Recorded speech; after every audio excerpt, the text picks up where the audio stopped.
Hello guys, welcome to stem classes.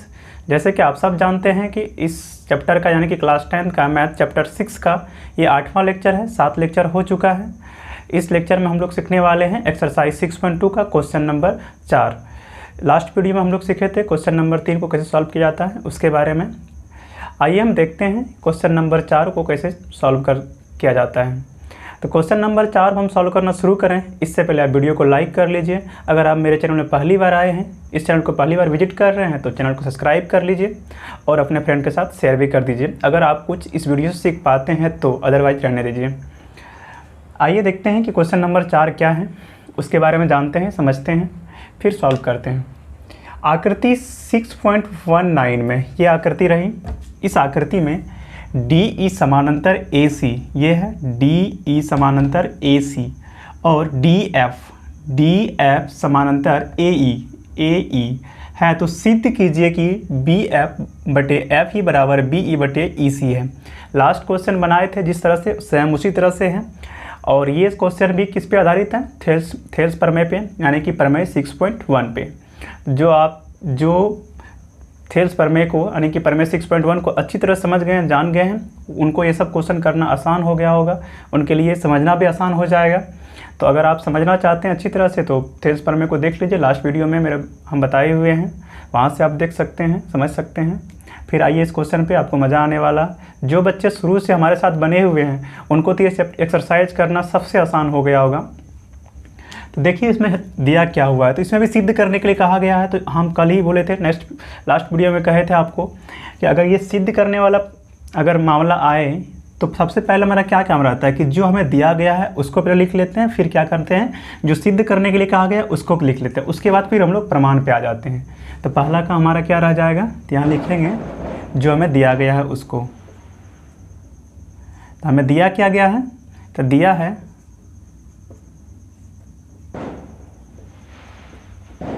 क्या दिया है, DE समानांतर AC और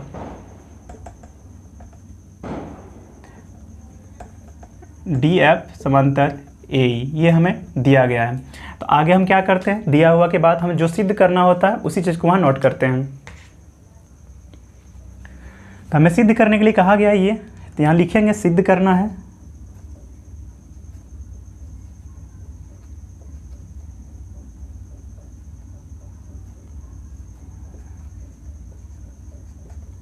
सिद्ध करना है, क्या सिद्ध करना है, BF बटे FE बराबर BE बटे EC, यही हमें सिद्ध करना है। तो अब हम आगे क्या अगला जो लेते हैं, अगला जो स्टेप लेते हैं वो क्या लेते हैं, यहाँ लिखते हैं प्रमाण। तो हम यहाँ भी लिख लेंगे प्रमाण। अब प्रमाण के माध्यम से हम सिद्ध करके देखेंगे कि ये है जो हमें कहा गया है कि किस प्रकार से हम सिद्ध करेंगे। तो सबसे पहले हमें दिया क्या गया है उसके अनुसार से हम लेते हैं त्रिभुज। लास्ट वीडियो में वैसा ही कुछ किए थे, इस वीडियो में भी कुछ इस तरह से ही करने वाले हैं। तो सबसे पहले हम यहाँ देखते हैं कि हमें दिया क्या गया है। क्या दिया है, पहला DE समांतर AC। तो त्रिभुज, यहाँ आकृति में देखेंगे कि किस त्रिभुज में ये चीज़ दिया हुआ है कि DE समांतर AC। जो थेल्स प्रमेय को समझ गए हैं, देखे हैं, जानते हैं, उनके लिए ये करना सबसे आसान हो जाएगा। अगर नहीं जानते हैं तो देखिए, एक बार में समझ में नहीं आता तो बार बार देखिए, उस चीज़ को पहले समझिए, फिर आपको यहाँ करने मज़ा आएगा। तो सबसे पहले यहाँ देखिए कि DE समांतर AC किस त्रिभुज में, यहाँ देखिए DE है, समांतर किसका है, AC है। तो आप इस आकृति को देख लीजिए, पहले आकृति इसको ABC में आप देखिएगा, ABC त्रिभुज यहाँ बना हुआ ABC में, उसमें देखिए DE समांतर AC दिया हुआ, किस त्रिभुज में दिया है, ABC में। आप इस दो लाइन को भूल जाइए, फिलहाल ये त्रिभुज कुछ इस प्रकार से है,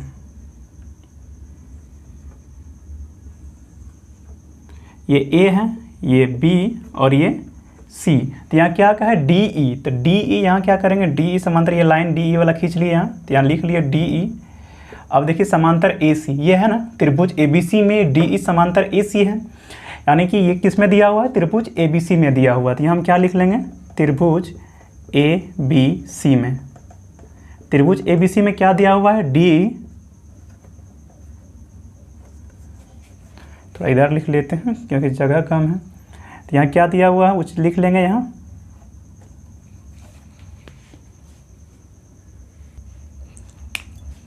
यहाँ लिखेंगे DE समांतर AC, ये क्या है, दिया हुआ है, किस में दिया हुआ है, त्रिभुज ABC में। कैसे पता कर लिए, या फिगर से हम लोग आकृति से पता कर लिए कि इसी आकृति में कहा गया। अब आप प्रमेय 6.1 को याद कीजिए। उसमें क्या कहा गया है कि यदि किसी त्रिभुज में कोई रेखा किसी एक भुजा के समांतर अगर खींचते हैं कोई रेखा, तो अन्य दो भुजा को क्या करते हैं, एक ही अनुपात में विभाजित कर देते हैं। ये हमारा थेल्स प्रमेय कहता है कि किसी त्रिभुज, कोई भी त्रिभुज है, उस त्रिभुज में एक भुजा के समांतर कोई रेखा खींचेंगे तो अन्य जो दो भुजा बचेगी वो दो भुजा को एक ही अनुपात में विभाजित कर देगी। कौन, वो रेखा। तो यहाँ आप इस फिगर को ध्यान से देखिए, इसी यहीं में से उठा के हम बाहर निकाल दें, क्योंकि ये 2 लाइन एक्स्ट्रा तो उसको क्या किए, छोड़ दिए। अब यहाँ समझने के लिए इसको अलग कर दिए हैं। अब यहाँ देखिए कि DE, ये रेखा है DE, AC के समांतर है ना। AC, एक भुजा AC है, इस त्रिभुज ABC में एक भुजा AC है, उसके समांतर कौन सी रेखा है, DE है। तो इस प्रकार से हम कह सकते हैं क्या, जब AC के समांतर DE है तो कौन कौन भुजा दो बच गई, AB और BC। इन दोनों भुजा को एक ही अनुपात में विभाजित करेंगे, ये हमारा थेल्स प्रमेय कहता है। तो यहाँ से हम क्या लिख लेंगे, थेल्स प्रमेय के अनुसार से BD बटे DB बराबर BE बटे EC, या फिर आप इधर से भी लिखिए, इधर से भी लिखिए, बात एक ही है। हम इधर से ही लिखते हैं, जैसे हम लोग प्रमेय में पढ़े हैं वैसे ही कुछ करते हैं। तो यहाँ हम लिखेंगे क्या, BD बटे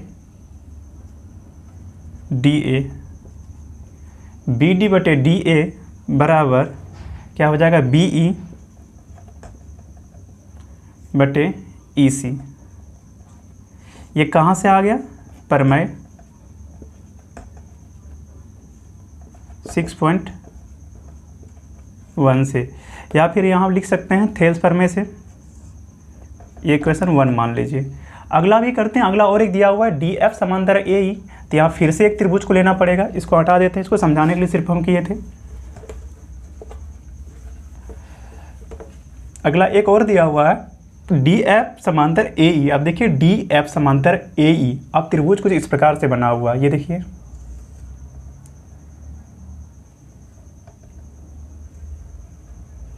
यहाँ पे क्या है, A है, B और ये E। इसमें क्या दिया हुआ है,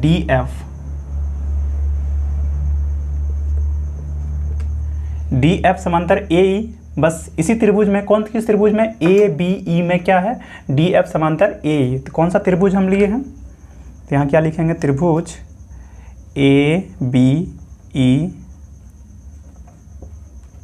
ABE में क्या दिया हुआ है, DF समांतर AE,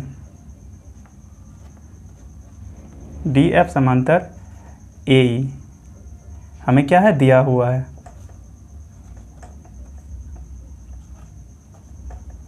ये दिया हुआ है।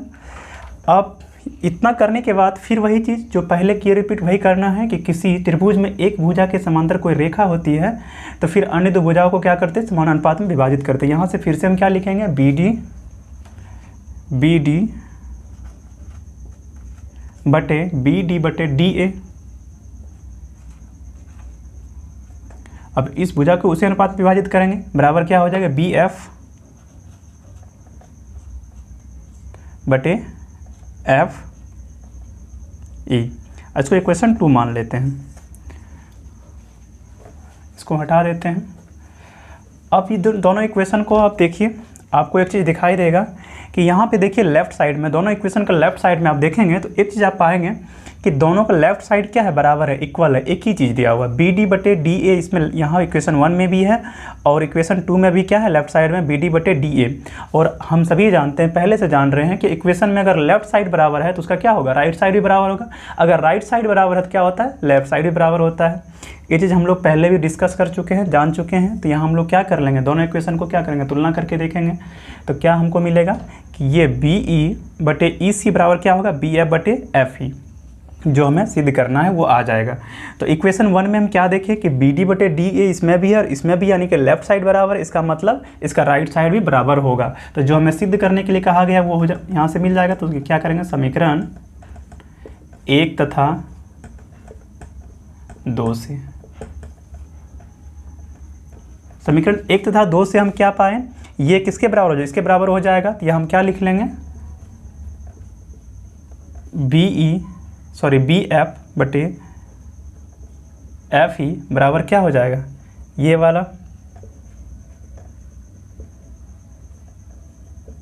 इसी, यही हमें सिद्ध करना था। या फिर इसको भी लिख सकते थे पहले, बी ई बटे ई सी बराबर बी एफ बटे एफ, ये एफ ही दोनों तरह से लिख सकते हैं। ये दोनों बराबर है, या आगे रहे या पीछे रहे उससे कोई फ़र्क नहीं पड़ता है। यानी कि जो हमें सिद्ध करने के लिए कहा गया वो हम आ चुका। अब यहाँ हम लिख सकते हैं ये हमारा सिद्ध हो चुका है। ये था इक्वेशन 4, बहुत ही आसान था, बहुत इजी था। इजी उसके लिए था जो प्रमेय को अच्छी तरह से पढ़े हैं, समझे हैं, उसके लिए।